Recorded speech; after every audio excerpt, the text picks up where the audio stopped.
नमस्कार विद्यार्थी मित्रांनो, welcome to global online classes. माझं नाव आहे निहाल सर. आज आपण 9वा जो युनिट आहे लोकविकास आणि पर्यावरण याच्यावरती परीक्षेत येणारे महत्त्वाचे प्रश्न म्हणजे डायरेक्टली किंवा इनडायरेक्टली तुमच्या एक्झामिनेशन मध्ये हे प्रश्न विचारले जाऊ शकतात. त्यामुळे सर्वांनी शेवटपर्यंत हा व्हिडिओ बघायचा आहे, कारण यामध्ये भरपूर MCQs आपण आज डिस्कस करणार आहोत, ज्याचा फायदा तुम्हाला होणार आहे खूप जास्त. तर माझं नाव आहे Nihal sir. Welcome all of you to global online. जे विद्यार्थी महाराष्ट्र सेट 2024 साठी तयारी करत आहेत त्यांच्यासाठी पेपर 1 चा फुल कोर्स आम्ही घेऊन आलेलो आहोत. त्यामध्ये तुम्हाला मॉक टेस्ट मिळणार आहेत, संपूर्ण अभ्यासक्रमावरती नोट्स मिळणार आहेत, व्हिडिओ लेक्चर्स मिळणार आहेत, तुमच्या सरावासाठी MCQ PYQs याचं PDF मिळणार आहे. आजच जॉईन करायचं. या नंबरवरती तुम्हाला WhatsApp मेसेज किंवा WhatsApp कॉल करायचा आहे आणि लगेचच हा कोर्स जॉईन करायचा आहे. त्यासोबतच पेपर 2 साठी सुद्धा आपल्याकडे कोर्स अवेलेबल आहे. म्हणजेच पेपर 2 मध्ये सुद्धा तुम्हाला मॉक टेस्ट, संपूर्ण अभ्यासक्रमावरती notes, video lectures, practice MCQ PYQs या सर्व गोष्टी मिळणार आहेत. तर या नंबरवरती तुम्ही कॉन्टॅक्ट करून पेपर 2 चा जो कोर्स आहे तो जॉईन करू शकता, किंवा ग्लोबल ऑनलाईनचं ॲप जे आहे ते तुम्ही डाउनलोड करा. त्यावरती तुम्हाला सर्व गोष्टी मिळतील आणि त्यासोबतच तुमच्यासाठी डेमो लेक्चर्स आणि डेमो काही नोट्स जे आहेत तुमच्यासाठी अवेलेबल आहेत. त्या ठिकाणी तुम्ही ते पाहू शकता आणि हा कोर्स लवकरात लवकर जॉईन करू शकता. ओके, तर सुरू करूया आजच्या लेक्चरला. तर पहिला प्रश्न आहे, which of the following dams is not on Narmada river. म्हणजे नर्मदा रिव्हर वरती काही डॅम्स आहेत, तर खाली दिलेल्या ऑप्शन पैकी कुठला डॅम हा नर्मदा रिव्हर वरती स्थितीत नाहीये.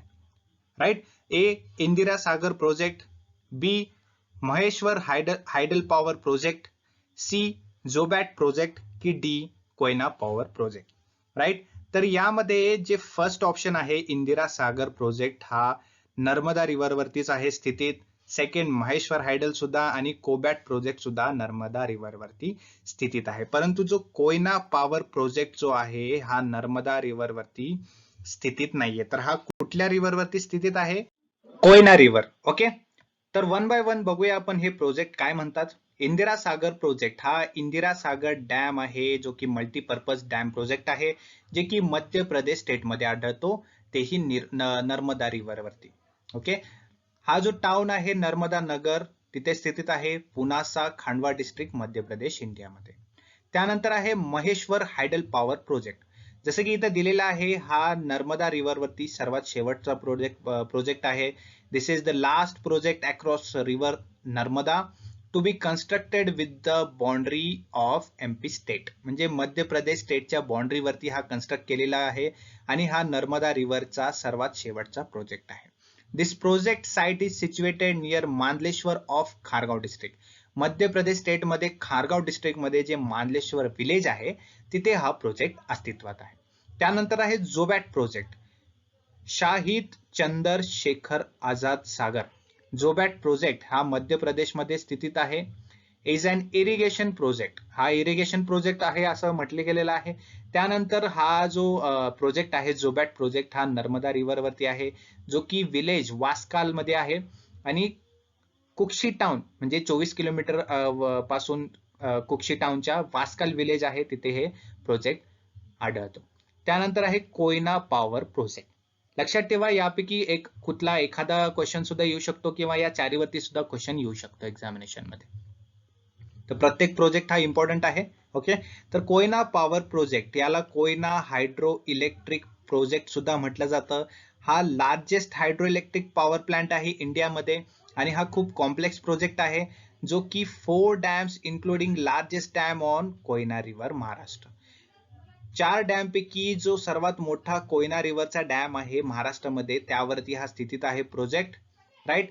हा कोयना रिव्हर वरती आहे, त्यामुळे ह्याला कोयना हायड्रो इलेक्ट्रिक प्रोजेक्ट असं म्हटलं जातं. हा सातारा डिस्ट्रिक्ट मध्ये आढळतो. Right. The Koyna dam situated near Koyna Nagar village.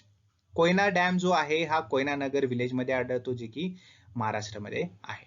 Okay. तर वळूया नेक्स्ट क्वेश्चन कडे. Tides in the ocean are caused by. Tides म्हणजे काय, आपण बहुतांश वेळा ऐकलं असेल की समुद्रावरती जे हाय टाइड्स लो टाइड्स असे असतात ओशन मध्ये, तर ते कशामुळे येत असतात. A gravitational pull of the moon on the earth surface including sea water, म्हणजे जो चंद्राचा ग्रॅव्हिटेशनल फोर्स असतो त्यामुळे येत असतात टाइड्स.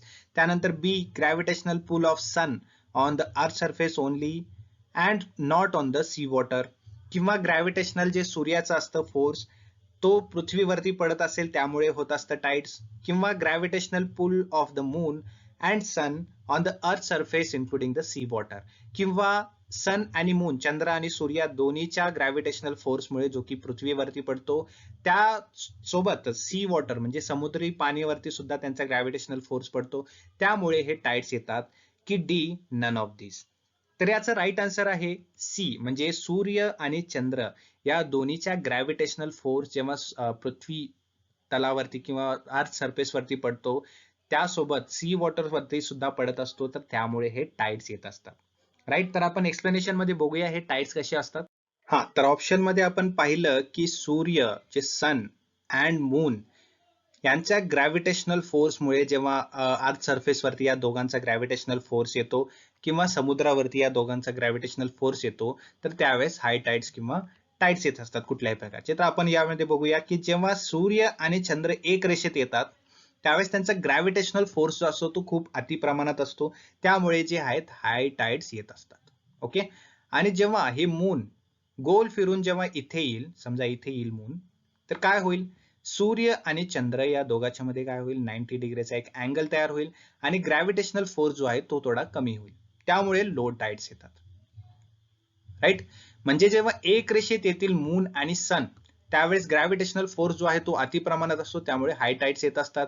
आणि जेव्हा चंद्र हा गोल फिरून दुसऱ्या दिशेला जाईल, जेव्हा 90 डिग्री अँगल होईल त्यावेळेस जे आहे लो टाइड्स होत असतात. तर सेम जसं चंद्र इथून फिरून परत इथे या ठिकाणी येईल त्यावेळेस सुद्धा एक रेषेत आल्यामुळे त्यांचा ग्रॅव्हिटेशनल फोर्स जो आहे तो जास्ती असतो, त्यामुळे हाय टाइड्स येत असतात. आणि परत जेव्हा इथे येईल ते 90 डिग्री अँगलमुळे लो टाइड्स येतात. Right. I hope this concept is very easy. It is cleared about concept. आणि जर काही डाऊट असेल तुम्हाला तर तुम्ही कमेंट मध्ये विचारू शकता. I will answer your question in next lecture. Okay. Next question. Consider the following statements. हे statements आपल्याला बघायचे काय आहेत. Ozone is found mostly in stratosphere, म्हणजे इथे असं म्हटलं आहे की ओझोन जो लेअर असतो तो स्ट्रॅटोस्फेअर मध्ये असतो.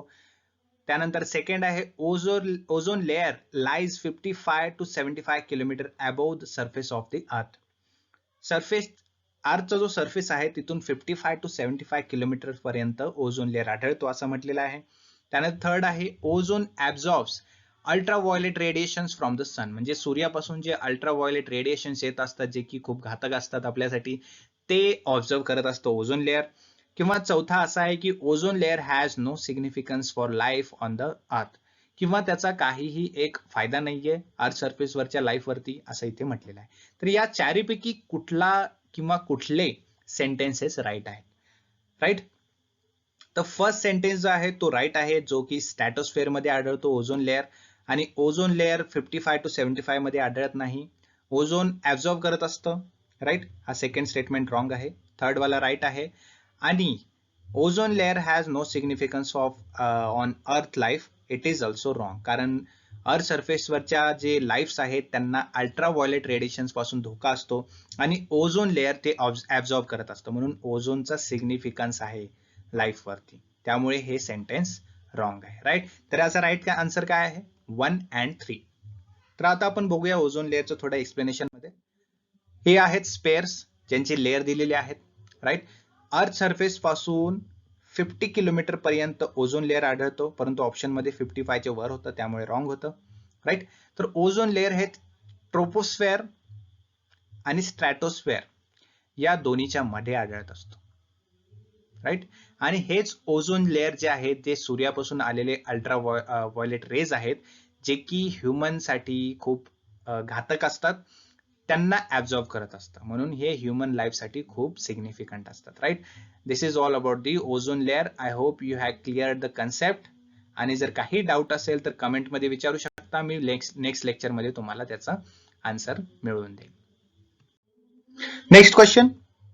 The term regur refers to, regur कशाला म्हणतात. A laterite soil, B cotton soil black cotton soil, की सी रेड सॉइल, की डी डेल्टाइक एलुवियल सॉइल. तर रेगर जे आहे हे ब्लॅक कॉटन सॉइलला म्हटलं जातं. ब्लॅक कॉटन सॉइल ही खूप सुपीक जमीन असते, जे की कल्टिवेशनसाठी किंवा कुठल्या पिकासाठी ही खूप फायदेदायक असते, बरोबर. तर केमिकली हे ब्लॅक सॉइल जे आहे रिच असते लाईम मध्ये, आयरन आणि मॅग्नेशियम, अल्युमिनियम मध्ये. They also contains potash but they lack in phosphorus, nitrogen and organic matter. तर फॉस्फरस, नायट्रोजन आणि ऑर्गॅनिक मॅटर यामध्ये हे ब्लॅक सॉइल मध्ये नसतं. परंतु ब्लॅक सॉइल मध्ये काय काय आढळतं? लाईम आढळतं, आयर्न आढळतं, मॅग्नेशिया आणि अल्युमिनियम, राईट. तर black soil are derivatives of trap lava and are spread mostly across the interior Gujarat, Maharashtra, Karnataka, Madhya Pradesh on Deccan lava plate and Malwa plate, where there is both moderate rainfall and underlying basaltic rock. म्हणजे महाराष्ट्र, गुजरात, कर्नाटका, मध्य प्रदेश हे सर्व Deccan plate जे आहे इथे black soil आढळते. त्यानंतर Malwa plate जे आहे तिथे सुद्धा हे ब्लॅक सॉइल आढळते. हे ब्लॅक सॉइल जिथे आहे किंवा हे जे डेक्कन एरिया आहे यामध्ये मॉडरेट रेनफॉल असतो, राईट, आणि या ठिकाणी बेसाल्टिक रॉक्स आढळत असतात. तर ब्लॅक सॉइल ही खूप चांगली असते कल्टिवेशनसाठी किंवा प्लांटिंगसाठी. त्यामध्ये लाईम असतं, आयर्न असतं, मॅग्नेशिया, अल्युमिनिया या सर्व गोष्टी, न्यूट्रियन्स आढळत असतात. बघूया नेक्स्ट क्वेश्चन कडे. Sorry. The fertility of the soil can be increased by growing. म्हणजे सॉइल मध्ये जी फर्टिलिटी असते, ज्याला मराठीमध्ये आपण सुपीकता असं म्हणतो, तर ती कशा प्रकारे इन्क्रीज केली जाऊ शकते किंवा कुठले पीक हे वाढवून आपण ती सुपीकता जी आहे ती वाढवू शकतो सॉइल मधली म्हणजे मातीमधली. ए सिरियल्स, बी फायबर क्रॉप्स, सी लेग्युम्स की डी रूट क्रॉप्स. तर याचा राईट आन्सर आहे लेग्युम्स. म्हणजे जे शेंगा किंवा चवळी वगैरे असे जे जमिनीच्या आत पिकवले जातात त्या सर्व गोष्टीमुळे काय होतं, सॉइल जे आहे, माती जी आहे त्याची फर्टिलिटी म्हणजे सुपीकता वाढत असते. ओके. तर या चित्राद्वारे आपण बघू शकतो की legumes crops provide feed and food. म्हणजे फूड पण प्रोव्हाइड करतात आणि फीड पण करत असतात. तर काय फीड करत असतं? तर जमिनीमध्ये जी सुपीकता वाढवत असतं ते फीड करत असतं, बरोबर. तर त्यानंतर इथे काय दिलेलं आहे की legume crops lower CO2 and N2O emission. म्हणजे कार्बन डायऑक्साइड आणि नायट्रस ऑक्साइड जे एमिशन्स असतं ते सुद्धा कमी करत असतं, बरोबर. तर legume crops improve soil fertility, right. आपण जसं की क्वेश्चन मध्ये बघितलं होतं की फर्टिलिटी, सुपीकता जी वाढवतात जमिनीमध्ये ते लेग्युम क्रॉप्स वाढवत असतात. तर लेग्युम क्रॉप्समुळे काय होतं, बेटर स्ट्रक्चर येत असतो मातीला आणि बायोलॉजिकल फिक्सेशन होत असतं जमिनीमध्ये. त्यामुळे जे लेग्युम क्रॉप्स असतात त्यामुळे जमिनीची किंवा मातीची सुपीकता जी आहे, फर्टिलिटी जी आहे ती वाढत असते. ओके. तर एक्झामिनेशन मध्ये सुद्धा विचारलं जाऊ शकतं की which of the following crops can increase the fertility of soil. तर डोळे झाकून आपल्याला लेग्युम्सचा आन्सर सिलेक्ट करून टाकायचा आहे. ओके. वळूया नेक्स्ट क्वेश्चन कडे. Which of the following soil is very hard to cultivate. खाली दिलेल्यापैकी जे मातीचे प्रकार आहेत ना त्यामध्ये कल्टिवेशन करण्यासाठी कुठला हार्ड आहे असं विचारलं गेलेलं आहे. A alluvial soil, B red soil, C black soil की डी सँडी सॉइल. तर याचा राईट आन्सर आहे सँडी सॉइल. तर मी पुढे एक्सप्लेनेशन मध्ये प्रत्येक या सॉइलचे एक्सप्लेनेशन दिलेलं आहे जेणेकरून तुम्हाला कुठल्याही प्रकारच्या सॉइल वरती जर क्वेश्चन येईल एक्झामिनेशन मध्ये तर त्यावेळी तुम्हाला कुठला प्रॉब्लेम येणार नाही. ओके. तर सुरू करूया. तर बघूया आपण रेड सॉइल काय असतं. Red soil is generally derived from what, crystalline Roxx. Crystalline Roxx जे असतात त्याच्यापासून रेड सॉइल बनत असते. हे खूप पुअर ग्रोईंग सॉइल्स असतात. यांचं ग्रोथ मध्ये काही कामाचं नसतं, म्हणजे कल्टिवेशनसाठी काही कामाचे नसतात आणि लो असतात. कशामध्ये? न्यूट्रिएंट्स मध्ये. यामध्ये कसल्याही प्रकारचे न्यूट्रिएंट्स तुम्हाला दिसणार नाही, ह्युमस सुद्धा दिसणार नाही आणि it is very difficult to be cultivated because its low water holding capacity. म्हणजे ही जी रेड सॉइल आहे ना यामध्ये वॉटर ऍब्झॉर्प्शन जे आहे ते खूप कमी प्रमाणात असतं. त्यामुळे कल्टिवेशनसाठी ही खूप चांगली नसते, right. Red soil are an important resource. एक इम्पॉर्टंट रिसोर्स म्हणून सुद्धा याला संबोधलं जातं रेड सॉइलला. जे आपले गहू, राईस जे असतात ते रेड सॉइल मध्येच पिकवले जातात. ओके. तर नेक्स्ट आहे सँडी सॉइल, जे की आपला आन्सर होतं सँडी सॉइल, जे की हार्ड असतो खूप कल्टिवेशनसाठी. तर sandy soil it is very hard to cultivate. The soil feels gritty between your fingers. Your soil is sandy. Okay. जर एखादी सॉइल आपल्या हातामध्ये जर असे ढासळत असेल तर त्याला सँडी सॉइल आहे असं आपण समजून घ्यायचं. ओके.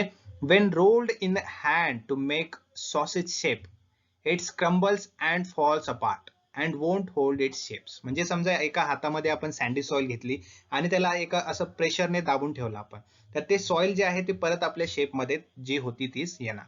तर ती असते सँडी सॉइल. ओके. तर वॉटर ड्रेन्स अवे क्विकली. ह्यामध्ये जर वॉटर तुम्ही टाकलं तर हे खूप लवकर ऍब्झॉर्ब होत नाही, ते निघून जाईल water. Though sandy soil can develop a hard pan that impedes drainage. म्हणजे या सँडी सॉइल मुळे काय होतं की हार्ड पॅन सुद्धा तयार होऊ शकतो, ज्यामध्ये की ड्रेनेज खूप मोठ्या प्रमाणात होत असतं. तर नेक्स्ट सॉइल आहे, so next one is alluvial soil. They are mostly flat and regular soil. Flat आणि रेग्युलर सॉइल असतात हे. Are best suited for agriculture. Agriculture शेतीसाठी जी ही सॉइल आहे खूप चांगली असते, कारण यामध्ये इरिगेशन किंवा रिस्पॉन्ड जे आहे ते वेल प्रमाणात असतं. कॅनल, वेल, ट्यूब, वेल इरिगेशन हे जे काही गोष्टी आहेत त्यामध्ये हे खूप सुटेबल असतं. राईट. यामध्ये काय काय असतं, rice, wheat, sugar cane, tobacco, cotton, jute, maize, oil seeds, vegetables, fruits, कुठल्याही प्रकारचं जे क्रॉप्सचं जे ग्रोथ आहे हे या सॉइलमध्ये मोठ्या प्रमाणात होत असतं. कारण ही जी सॉइल आहे ॲल्युव्हियल सॉइल, यामध्ये न्यूट्रिएंट सुद्धा खूप चांगल्या प्रमाणात असतात, जे की पिकांसाठी त्यांच्या ग्रोसाठी चांगले असतात. त्यानंतर आहे ब्लॅक सॉइल. ब्लॅक सॉइल आपण जसं की बघितलं मागील क्वेश्चन मध्ये, महाराष्ट्र, गुजरात किंवा जे डेक्कन प्लेट आहेत यामध्ये आढळत असते. तर ब्लॅक सॉइलच्या ठिकाणी हे मॉडरेट रेनफॉल होत असतं आणि या सॉइलमध्ये लाईम वगैरे वगैरे आपण बघितलं काय काय असतं. त्यानंतर हे कॉटनसाठी खूप सुटेबल असतात. यामध्ये आणखीन वीट, टोबॅको, ग्राउंड नट्स आणि चिलीज, ज्वार हे सगळं गोष्टी आपण बघत असतो. तर ह्या सर्व प्रकारचे सॉइल आहेत, यावरती कुठल्याही सॉइल वरती तुम्हाला क्वेश्चन विचारलं जाऊ शकते. आय होप तुमचा कन्सेप्ट जे आहे ते क्लिअर झालेला आहे. वळूया आपण नेक्स्ट क्वेश्चन कडे. Next question. International solar alliance was established to promote the solar energy. Its headquarters is established at. म्हणजे जे इंटरनॅशनल सोलार अलायन्स आहे, जे की सोलार एनर्जी प्रमोट करण्यासाठी एस्टॅब्लिश केलं होतं, त्याचे हेडक्वार्टर कुठे आहे? ए ग्वालपहारी, जे गुरगावमध्ये आहे. बी बँगलुरू, सी दुबई की डी नायरोबी. तर याचा राईट आन्सर आहे ए ग्वालपहारी, गुरगाव. म्हणजे जे इंटरनॅशनल सोलार अलायन्स जेव्हा इस्टॅब्लिश केलं होतं, तर त्याचं हेडक्वार्टर जे आहे ते ग्वालपहारी, गुरगाव मध्ये होतं. बरोबर. Next question. Landslides hazards are common in the hilly regions due to. जे हिली रिजन्स असतात, जे की डोंगराळ प्रदेश असतात, त्यामध्ये लँडस्लाइड होत असतात. बरोबर. तर ते लँडस्लाइडचं जे कॉमन हजार्ड आहे ते कशामुळे होत असतं? ए लॉस ऑफ व्हेजिटेशन्स, म्हणजे वनस्पती नष्ट होणे. बी लॉस ऑफ सॉइल्स, म्हणजे माती नष्ट होणे. C cutting of hill slopes, म्हणजे डोंगराच्या उताराचे जे कटिंग करत असतात त्या रिझनमुळे होतं. की D all of the above. तर याचा राईट आन्सर आहे ऑल ऑफ दी अबोव. म्हणजे ते वनस्पती नष्ट होणे असेल, माती नष्ट होणे असेल किंवा कटिंग ऑफ हिल स्लोप्स असतील, या सर्व कारणामुळे जे लँडस्लाइड आहे ते हॅझार्डस कॉमन आहे हिली रिजन मध्ये. Next question. Biomedical waste of human and animal tissues, organs and infected body parts are to be disposed using. म्हणजे जे बायोमेडिकल वेस्ट असतं ह्युमनचं, ॲनिमल टिश्यूज किंवा ऑर्गन्स असतील, इन्फेक्टेड बॉडी पार्ट्स असतील, यांचा डिस्पोज म्हणजे यांची विल्हेवाट कुठल्या प्रकारे केली जाते? A autoclaving, B microwave, C composting की डी इन्सिनरेशन, म्हणजे जाळणे थोडक्यात. तर याचा राईट आन्सर आहे D incineration. So incineration, what is incineration? Incineration मध्ये काय असते? एक थर्मल प्रोसेस असते, जे की मेडिकल वेस्टेज ट्रान्सफॉर्म करत असते इनऑर्गॅनिक मॅटर्स मध्ये, इनकम्बस्टेबल मॅटर्स मध्ये. आणि त्याचा काय फायदा होत असतो? जे व्हॉल्यूम असतं वेस्टेजचं किंवा वेस्टेजचं प्रमाण म्हणू शकतो किंवा वेट, वजन असेल ते रिड्यूस करत असतं, कमी करत असतं. आणि इन्सिनरेशनचं पर्पज हे असतं की ते जे मॅटर्स असतात, इनऑर्गॅनिक मॅटर्स असतील किंवा काही ऑर्गन्स असतील, टिश्यूज असतील, ॲनिमल बायोमेडिकल वेस्टेज असतील, त्यामध्ये जे पॅथोजन्स असतात किंवा व्हायरसेस असतात ते एलिमिनेट करत असतं. आणि तो जो वेस्टेज असतो त्याला ऍशेस मध्ये म्हणजे राखेमध्ये रूपांतरण करत असतं. Next question. UN Conference on Environment and Development in 1992 was held at. United Nations conference जी झाली होती एन्व्हायरमेंट अँड डेव्हलपमेंट वरती 1992 मध्ये, ते कुठे घेतली होती? म्हणजे कुठल्या सिटीमध्ये ती कॉन्फरन्स झाली होती? A Rio de Janeiro, B Stockholm, C Paris की डी जॉन हॅन्सनबर्ग. तर याचा राईट आन्सर आहे A, Rio de Janeiro. How many MDGs are there, म्हणजे मिलेनियम डेव्हलपमेंट गोल्स जे आहेत ते किती आहेत असं विचारलं गेलेलं आहे. तर ते 8 आहेत, 10 आहेत, 12 आहेत की 15 आहेत. याचा राईट आन्सर आहे 8. म्हणजे जे मिलेनियम डेव्हलपमेंट गोल्स आहेत ते टोटल 8 गोल्स आहेत. ते कुठले कुठले आहेत आपण डिटेलमध्ये बघूया. तर हे आहेत 7 गोल ऑफ MDGs. आपण वन बाय वन बघूया. फर्स्ट गोल आहे eradicate extreme poverty and hunger. तर यामध्ये काही सब पॉईंट सुद्धा आहेत की पहिला पॉईंट आहे $1.25 ज्या फॅमिलीचं इन्कम असेल म्हणजे त्यांना आपण एक्स्ट्रीम पॉवर्टीमध्ये कन्सिडर करू शकतो. तर हे जे पॉवर्टीमध्ये आहेत त्यांची संख्या अर्ध्यापेक्षा कमी करणं हे यांचा पहिला सब पॉईंट आहे. त्यानंतर सेकंड आहे की मेन, वुमेन आणि यंग पीपलला डिसेंट एम्प्लॉयमेंट मिळावी, हा सेकंड पॉईंट आहे सब पॉईंट. आणि थर्ड पॉईंट आहे की जे हंगर लोक आहेत, राईट, हंगर लोकांची जी जेवढी संख्या आहे त्यामधील अर्ध्यापेक्षा जास्त लोकांचं हंगर हे कमी करणं यांचा फर्स्ट गोल आहे, राईट. सेकंड आहे अचीव युनिव्हर्सल प्रायमरी एज्युकेशन, म्हणजे कुठल्याही लेवलचं एज्युकेशन असेल त्यामध्ये कुठल्याही जेंडर डिस्क्रिमिनेशन होऊ नये, कास्ट डिस्क्रिमिनेशन होऊ नये, हे त्यांचा फोकस आहे सेकंड गोलमध्ये.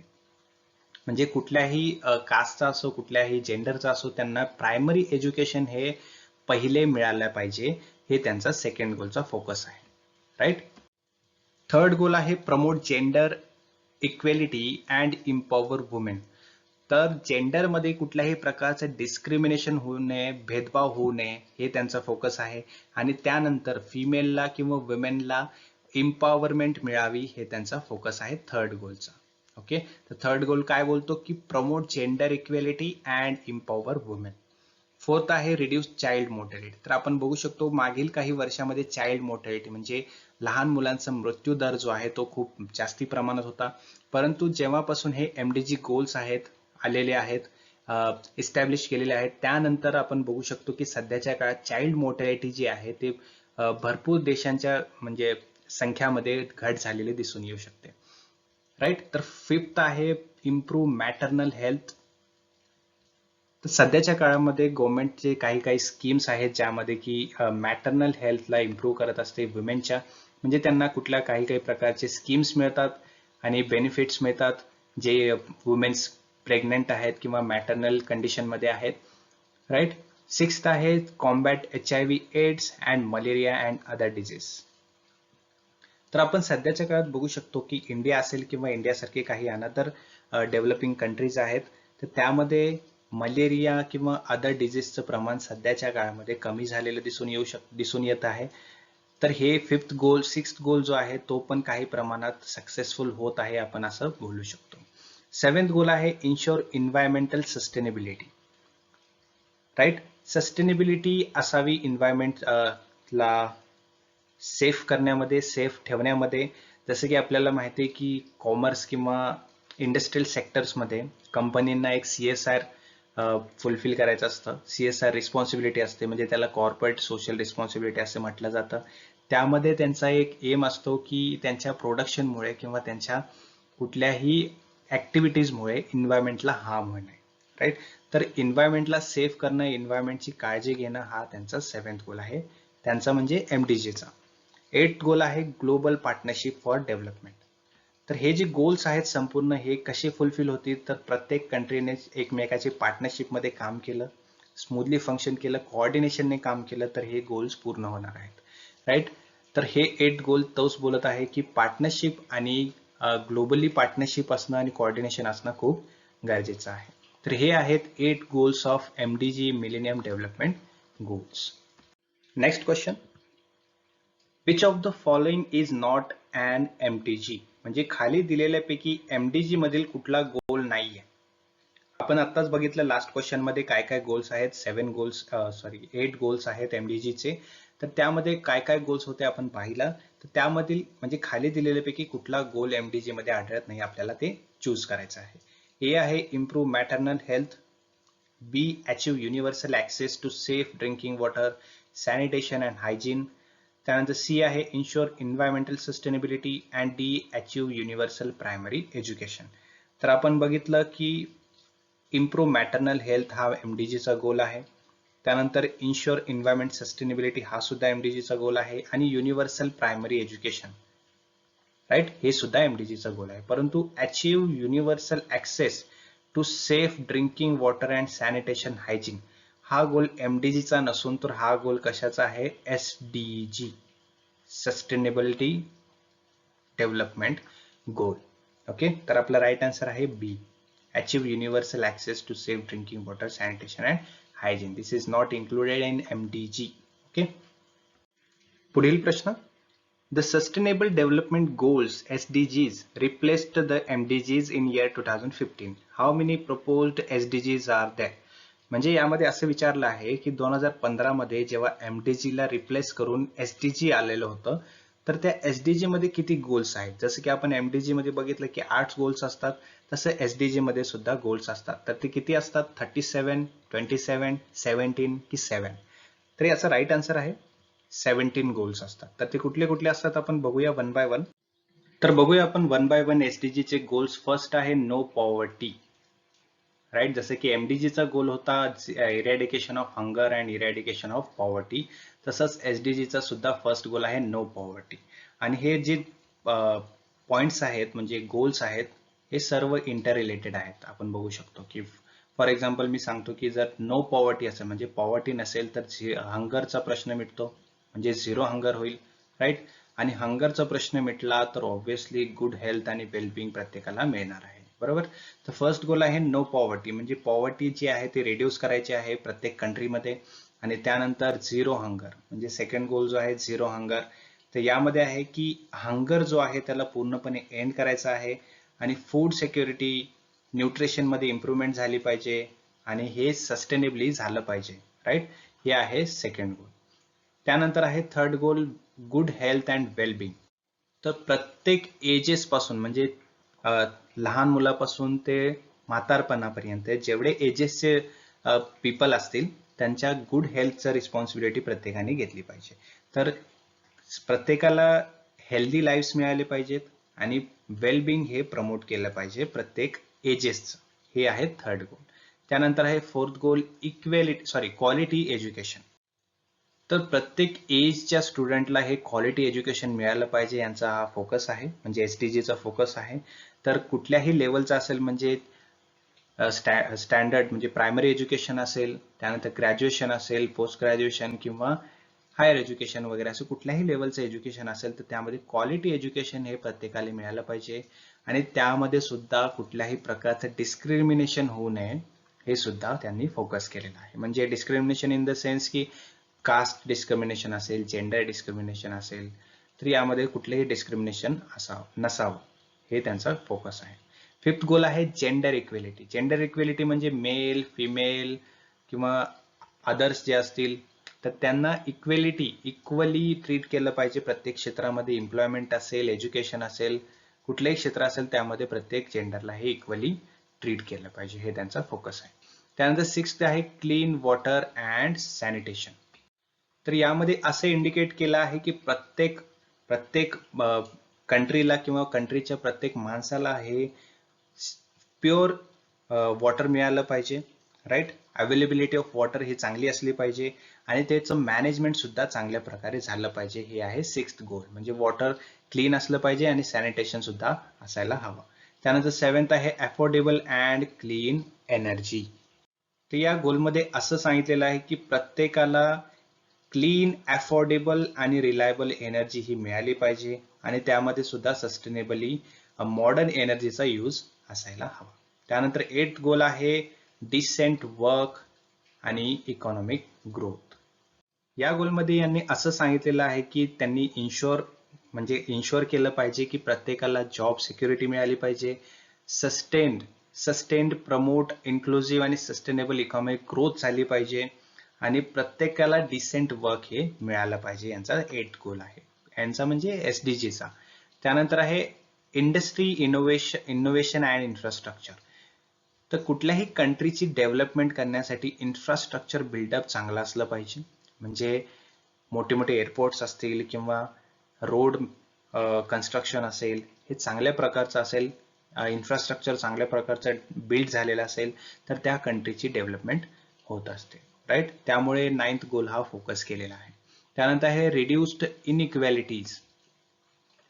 हा सर्वात मेन पॉइंट आहे, कारण आपण आता इंडियन कंट्रीमध्ये बघू शकतो की इनइक्वॅलिटीज ही मोठ्या प्रमाणात होत असते, राईट. भले ते जेंडर इनइक्वॅलिटी असेल, कास्ट इनइक्वॅलिटी असेल, तर या सर्व कमी करणं यांचा 10th गोल आहे. ठीक आहे. 11th आहे सस्टेनेबल सिटीज अँड कम्युनिटीज. जर सस्टेनेबिलिटी आणायची असेल कुठल्याही कंट्रीला तर त्या कंट्रीची सिटीज किंवा इन्फ्रास्ट्रक्चर हे चांगलं असलं पाहिजे, त्यामध्ये अपॉर्च्युनिटी चांगल्या असल्या पाहिजेत, प्रत्येकाला अपॉर्च्युनिटी मिळाली पाहिजे, लाईफ लॉंग अपॉर्च्युनिटी ही मिळाली पाहिजे, राईट. तर हा 11th गोल आहे sustainable cities and communities. Next आहे रिस्पॉन्सिबल कन्झम्पशन अँड प्रोडक्शन. तर यामध्ये प्रत्येक सिटीजनची रिस्पॉन्सिबिलिटी येते, कारण आपण जे फूड वेस्टेज करत असतो म्हणजे त्याचं कन्झम्पशन जे आहे आपलं म्हणजे चांगल्या प्रमाणात असायला हवं, यांचा हा गोल आहे. म्हणजे वेस्टेज कमी व्हावं आणि रिस्पॉन्सिबिलिटी रिस्पॉन्सिबली आपण कन्झम्पशन करायला पाहिजे, राईट. तर 3rd गोल आहे क्लायमेट ऍक्शन. क्लायमेट ऍक्शन मध्ये काय आहे, काही अँथ्रोपॉलॉजी ऍक्टिव्हिटीजमुळे काही एन्व्हायरमेंटला हार्म होत असतील समजा, तर ते कमी करणं यांचा गोल आहे. त्यानंतर आपली इकॉलॉजी, एन्व्हायरमेंट यांना सेफ करणं, यांना प्रोटेक्ट करणं यांचा गोल आहे.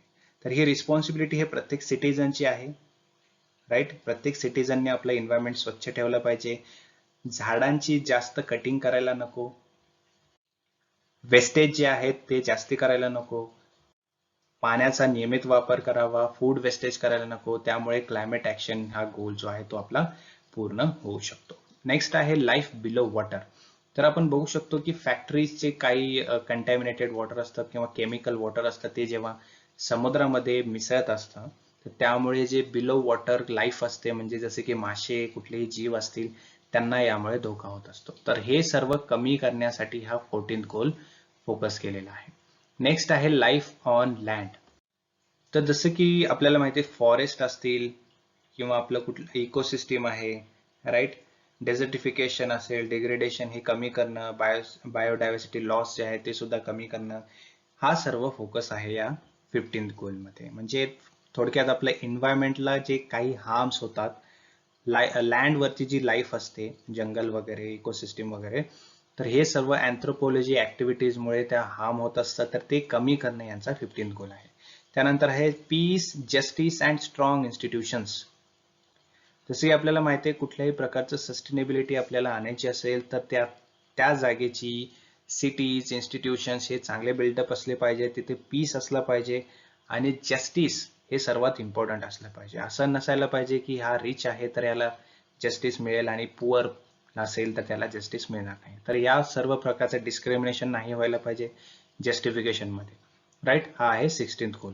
त्यानंतर 17th गोल आहे जसं की MDG मध्ये होतं की पार्टनरशिप वगैरे, राईट. तसंच 17th गोल आहे SDG चा सुद्धा, पार्टनरशिप फॉर द गोल्स. म्हणजे कुठलाही गोल पूर्ण करायचा असेल तर प्रत्येक कंट्रीने हे कोऑर्डिनेशनने काम केलं पाहिजे, राईट. तेव्हा कुठेही सस्टेनेबल डेव्हलपमेंट गोल्स पूर्ण आणि सक्सेसफुल होणार आहे. तर हे आहेत 17 goals of sustainable development goals म्हणजे SDG, राईट. आय होप तुम्हाला कन्सेप्ट क्लिअर झालेली असेल. तुम्हाला कुठलाही डाऊट असेल तर कमेंटमध्ये विचारू शकता तुम्ही, ओके. आणि आय होप की तुम्हाला आता डाऊट नसेल आणि ह्यावरती कुठलाही क्वेश्चन विचारला तर तुम्ही आता सोडवू शकता. पुढील प्रश्न, in what time period did the United nations member stated work to achieve their millennium development goal.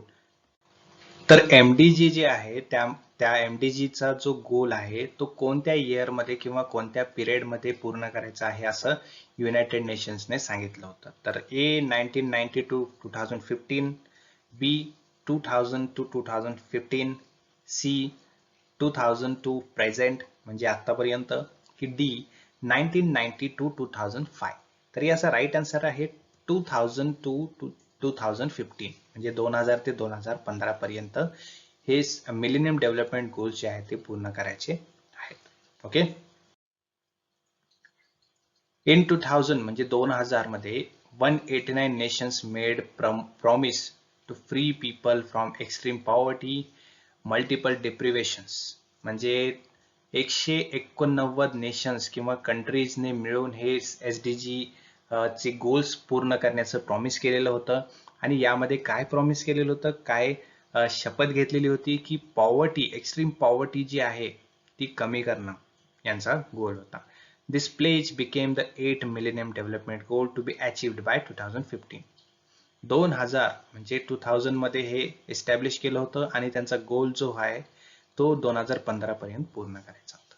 Right. In September 2010 the world recommitted itself to accelerate the progress towards these goals. म्हणजे 2010 मध्ये, September 2010 मध्ये प्रत्येक कंट्रीने world मध्ये हे रिकमिट केलं होतं की त्यांना गोल्स पूर्ण करायची जी प्रोग्रेस आहे त्यांना वाढवली पाहिजे. Next question. Mercury and lead are toxic elements that cause. म्हणजे जे मर्क्युरी आणि लीड हे दोन जे टॉक्सिक एलिमेंट्स असतात ते काय कॉज करत असतात, म्हणजे त्याच्यामुळे काय परिणाम होऊ शकतो. A. Noise pollution, B. Air pollution, C. Water pollution आणि डी. Land contamination. तर याचा राईट आन्सर आहे D. Land contamination. Heavy metals toxic असतात ह्युमनसाठी, बरोबर. जसे की दोन एक्झाम्पल आहेत मर्क्युरी आणि लीड. लीड आणि मर्क्युरी हे दोन हेवी मेटल्स असतात जे की ह्युमनसाठी खूप घातक असतात, बरोबर. Both of which are highly toxic to developing brains and nervous system. म्हणजे हे जे टॉक्सिक एलिमेंट्स आहेत किंवा मेटल्स आहेत जसे की लीड आणि मर्क्युरी, तर हे ह्युमनच्या ब्रेन डेव्हलपमेंटमध्ये खूप बॅरियर्स आणतात आणि नर्वस सिस्टीमला सुद्धा इम्पॅक्ट करत असतात. Excessive exposure can begin in the intrauterine period leading to adverse effect of birth. Right.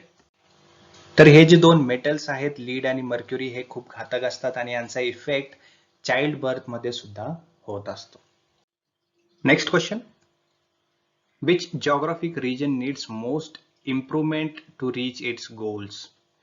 कुठला असा रिजन आहे जिओग्राफिकल रिजन, भौगोलिक रिजन, ज्याला की इम्प्रूव्हमेंट करायची जास्ती गरज आहे गोल्स अचीव्ह करण्यासाठी. A. South Asia, B. South America, C. Middle East की डी. Sub-Saharan Africa. तर याचा राईट आन्सर आहे ऑब्व्हियसली सुसहारन आफ्रिका.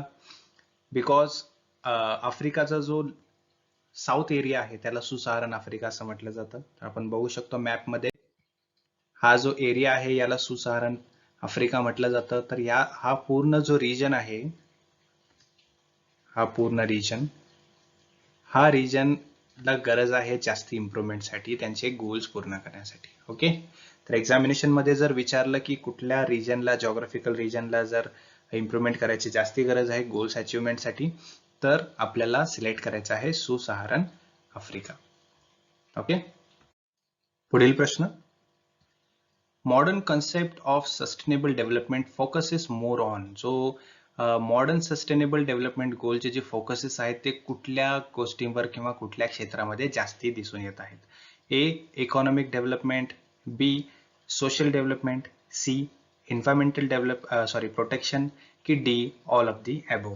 तर याचा राईट आन्सर आहे ऑल ऑफ दी अबोव. म्हणजे मॉडर्न कन्सेप्ट जो आहे सस्टेनेबल डेव्हलपमेंटचा तो इकॉनॉमिक डेव्हलपमेंटवर सुद्धा फोकस करतो, सोशल डेव्हलपमेंटवर सुद्धा फोकस करत असतो आणि एन्व्हायरमेंट प्रोटेक्शनवर सुद्धा फोकस करत आहे. Okay. Next question. What are the primary goals of sustainability. Okay. तर यामध्ये काही गोल्स दिलेले आहेत, तर यामध्ये प्रायमरी गोल्स काय आहेत असं विचारलं गेलेलं आहे. तर फर्स्ट आहे the land of poverty and hunger, the end of poverty and hunger. Second आहे better standard of education and health care, particularly as pertains to water quality and better sanitation. Third आहे to achieve gender equality, right. आणि fourth आहे sustainable economic growth while promoting jobs and stronger economies. तर आपण जसं की बघितलं SDG मध्ये, MDG मध्ये काय काय गोल्स आहेत त्यानुसार जर बघायला गेलं तर हे सर्व गोल्स इम्पॉर्टंट आहेत आणि सर्व गोल्स एसडीजी मध्ये आणि एमडीजी मध्ये दिलेले आहेत. त्यामुळे हे राईट आन्सर आहे याचा डी. फर्स्ट, सेकंड, थर्ड आणि fourth. Next question. In which year the term sustainable development came in to existence. म्हणजे कुठल्या इयर मध्ये सस्टेनेबल डेव्हलपमेंट गोल जो आहे तो एक्झिस्ट मध्ये आला किंवा अस्तित्वात आला? ए 1987, बी 1980, सी 1978 की डी 1992? तर याचा राईट आन्सर आहे 1980. म्हणजे 1980 मध्ये हे सस्टेनेबल डेव्हलपमेंट जी कन्सेप्ट आहे ती अस्तित्वात आली होती.